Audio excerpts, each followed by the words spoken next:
Hey guys, this is your boy Chemtech256. Today I'm gonna show you how to solve the ing-lock bind socket fault. And here we go. This is our Droid VPN here. It's here.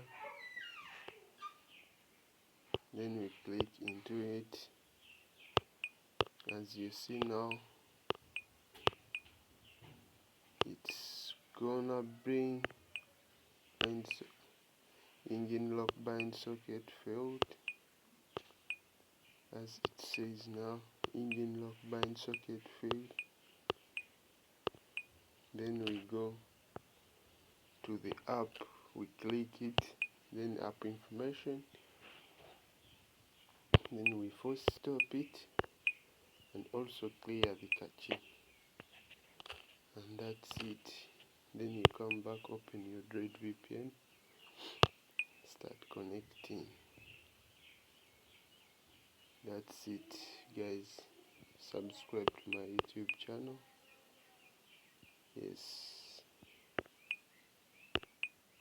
that's it guys, and now it's connected as you see. Yeah guys, subscribe to my YouTube channel. Yes.